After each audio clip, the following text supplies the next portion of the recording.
श्री राम जय राम जय जय राम। श्री राम जय राम जय जय राम। श्री राम जय राम जय जय राम। बोलिए सियावर रामचंद्र भगवान की जय। पवन सुत हनुमान की जय। उमापति महादेव की जय। सब संतन की जय, सब भक्तन की जय। सच्चियाँ जोता वाली माता तेरी सदा ही जय। बोल सनातन धर्म की जय। सदगुरुदेव महाराज की जय। नमो पार्वती पते हर हर महादेव। जय जय सीताराम। आदरणीय श्रोतागणों, मानस चिंतन चैनल पर आप सभी का स्वागत है। पिछली चर्चा में आप जो है राजा प्रताप भान और कपटी मुनि के संवाद की चर्चा सुन रहे थे। कपटी मुनि ने कहा, हे महाराज, यदि मैं रसोई करूं और तुम परसो, कोई जानने न पाए, तो हे राजन, उस अन्न को जो जो खाएगा वह तुम्हारी आज्ञा के अनुकूल चलेगा। वह भी सुनो, उनके घर जो भी भोजन करेगा वो भी तुम्हारे बस में हो जाएगा। इसलिए अब जाकर के यही उपाय करो कि एक संपत्ति के लिए संकल्प करो और नित्य महाराज 1,00,000 ब्राह्मणों को निमंत्रण दीजिए। नित्य नूतन दिश सहसत बरेव सहित परिवार। जाकर वही उपाय करो, 1 वर्ष भोजन कराने का संकल्प करो। नित्य नए लाख ब्राह्मणों को कुटुंब सहित निमंत्रित करना। मैं तुम्हारे संकल्प के लिए 1 वर्ष के अनुष्ठान तक बराबर दिन ही दिन में तुम्हारी रसोई तैयार कर दूंगा और जो है तुम्हें परसने की जो है क्षमता भी प्रदान कर दूंगा।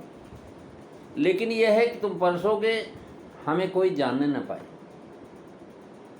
इसलिए हे राजन,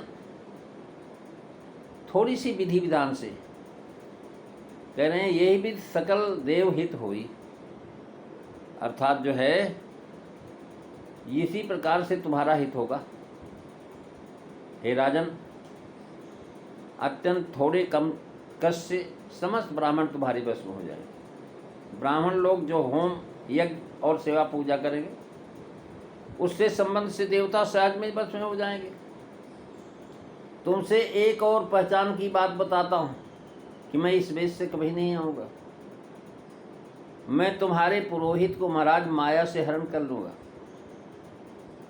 और परसने का काम तुम्हारा। राजन, मैं तुम्हारे पुरोहित को अपनी माया के बल से हर लाऊंगा और तब के बल से उसे अपने समान बना करके यहाँ 1 वर्ष पर्यंत तक यहाँ रख दूँगा। और यही विधि बनहि, यही विधि भूप, कष्ट अति थोरे, हुई हैं सकल विप्र बस तोरे। भाव यह कि अन्य जो भी विधियां हैं बड़ी कष्ट साध्य हैं, उस विधि में अत्यंत अल्प कष्ट, भोजन कराने मात्र का परसने भर का कष्ट है, अर्थात निश्चय ही हो जाएंगे। भाव यह कि अन्य साधनों के करने पर संदेह रहता है, सफलता हो न हो। कष्ट साध्य है, साधन में सफलता निश्चित है। सकल विप्र बस तोरे, सम्मत भर का संकल्प करना और 1,00,000 ब्राह्मण नित्य निमंत्रित करना।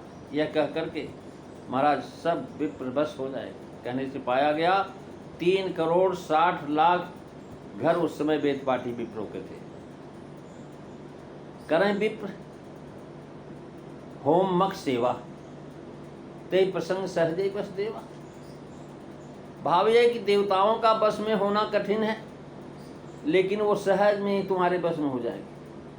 उनको बस में करने के लिए तुम्हें कुछ भी नहीं करना पड़ेगा। भाव यह कि ब्राह्मणों को बस में करने से किंचित कष्ट उठाना पड़ेगा और इनको बस करने में किंचित भी कष्ट नहीं होगा। तात्पर्य है कि ब्राह्मणों के बस में कर लेने से स्वर्ग के देवता स्वाभाविक ही तुम्हारे बस में हो जाएंगे।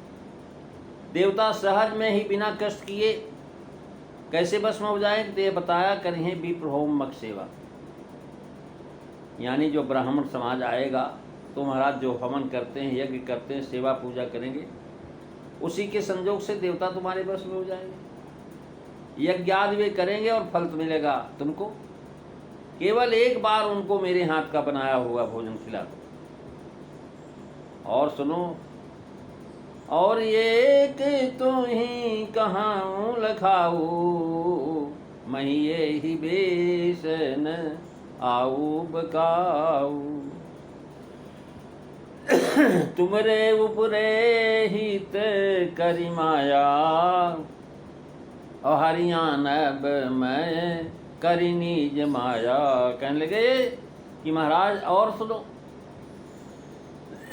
लखाओ यहाँ कहा कि आगे कहा कि मैं आऊ सोई बेश धर पहचाने तमो। जिस रूप में आया हूँ इस रूप में नहीं आऊँ। पहचानने की बात बताया, तुम हमको पहचान सको। पहले तापस ने अपने को छिपाया, फिर मुझे कोई जान न पाए, भी बताया। तुम परसो मोहि जान न कोई, ये भी बताया। कदाचित कोई जाने भी तो पुरोहित का वेश देख करके पुरोहित ही जाने। इसी से कहा कि मैं यही वेश नाव का हूँ। भाव के हमारे प्रकट होने से तुम्हारे कार्य को हानि। भीतरी अभिप्राय यह है कि यदि हमें कोई जान गया तो हमारा बना बनाया काम बिगड़ जाएगा। अतः कहा कि इस वेश से मैं नहीं आऊँगा। तुमरे उपरे हित कहूँ। महाराज कह रहे हैं हरि राया, हरि आरंभ में करनी माया। तब्बल तेहकर आप समाना, रखे हो यहाँ बरस पर माना। यानी धर्म के कार्य में पुरोहित अग्रसर रहता महाराज। लेकिन राजा का पुरोहित बड़ा बुद्धिमान है। यदि वह वहाँ रहा तो हमारे छल को भांप लेगा। इसलिए पुरोहित को दूर कर देना चाहता है। उसके हृदय में भय है कि उसका पुरोहित बहुत तेज, उसको पहचान लेगा। अतः वहाँ से उसको हटा देने के लिए ऊपर से दिखाया कि तुम्हारे पुरोहित को मैं अपने समान बना करके यहाँ रख दूँगा, जिससे हमारे तप में अंतर न पड़े, आसन शून्य न हो। हरियाणा कर निज माया। हर लाने का भाव यह है कि प्रत्यक्ष तो लाऊंगा नहीं, बात खुल जाएगी। हमारे कहने से यह नहीं आएगा, हरण करने से हो जाएगा। निज माया अर्थात अपनी योग माया के बल से इससे मैं अपना प्रभाव, अपना सामर्थ्य दिखा रहा है कि माया सबकी अलग अलग होती है। सबने बड़ी राम की माया है।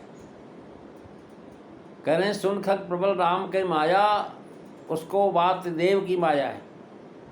विधि हरिहर माया बाढ़ गाड़ी। फिर देव की माया के बाद कछुक देव माया मत खोई, ऋषि की माया। फिर उसके बाद असुर की माया। असुर की माया तो महाराज इसलिए ऋषि की माया विधि विस्मय दायक विभव मुनिवर तब्बल कीन भरद्वाज ऋषि ने महाराज भरत को पूरी सेना सहित निमंत्रण दिया और सबके लिए अलग अलग स्थान बना दिए। और ऐसा विधि विस्मय दायक विभव, ऐसा विस्मी को ब्रह्मा को भी आश्चर्य हो जाए, ऐसा वैभव मुनिवर अपने तप से बल से बना दिए। फिर असुर की माया। महाराज यहाँ न लागी राउर माया, सो यहाँ आसुरी और मानसी दोनों मायाएं काम कर रही हैं। पुरोहित को हर लाना कहा, उसकी सेज पर सोने को नहीं कहा, क्योंकि वह बात महात्माओं की योग्य नहीं। कालकेत पुरोहित की स्त्री के पास शयन करने को कहा, जिससे स्त्री भी को भी भ्रम न हो, हमारा पद कहाँ गया। तब्बल तेह यानी जो है इसलिए कह हर के लाएंगे, बताता है सम्मत भर तुम्हारे यहाँ रहना होगा मुझे। मैं तुम्हारे संकल्प लग दिन ही करब त्योहार। यहाँ आसन खाली न रहे, इसलिए महाराज तब्बल से मैं उसको हर करके ले आऊँगा और अपने समान बना करके अपने आसन पर बैठा दूँगा। और ये पहले कह चुका, तब ते अगम का संसारा रखियों यहाँ बरस परवाना। भाव है कि मेरा नियम वह करता रहेगा, क्योंकि यहाँ और कोई आ नहीं सकता। रहे देवता और मुनि, वे भी अंतरिक्ष से मेरे दर्शनों को आते जाते रहेंगे। उनको भी यह नहीं मालूम हो कि मैं कहाँ चला गया, यहाँ अपना सामर्थ्य जता रहा है। इस तरह वह राजा को बहकाता है, जिसमें यदि कपट खुल भी जाए और राजा यहाँ आए भी तो महाराज जो है पुरोहित ब्राह्मण समझ करके मेरा बंधन करे। पुरोहित रहेगा तो राजा की रक्षा करेगा। पुरोहित का मतलब ही होता, पुराने जमाने से जो हित करता उसको पुरोहित कहते हैं। अतः ये उपाय रचता है। पुरोहित का पद मंत्री से भी बड़ा है, इसलिए अथर्वेदी पुरोहित बनाने का आदेश है। मंत्र आदि से महाराज भलीभांत राज तथा राज की रक्षा वो करता है। शुक्र नीति में पुरोहित के कार्य और अधिकार का विशेष वर्णन, और वही धर्माध्यक्ष होता है। नियम के अनुसार वह ब्राह्मण भोजन की देखरेख करेगा। उसे रसोई देखने से तो राजा भी नहीं रोक सकता, तब बिना भेद खुले नहीं रहेगा। तब कपट मुनि को पुरोहित से भय है। पुरोहित बनकर रहने से धर्म विभाग अपने हाथ में हो जाएगा, दूसरा कोई निरीक्षण नहीं रहेगा। इसलिए राजा को बता दिया। आगे की चर्चा आप अगले दिन श्रवण करेंगे। आज बस इतना ही। बोलिए सियावर रामचंद्र भगवान की जय। श्री राम जय राम जय जय राम। श्री राम जय राम जय जय राम। श्री राम जय राम जय जय राम। बोलिए सियावर रामचंद्र भगवान की जय। जय सीता राम। सभी को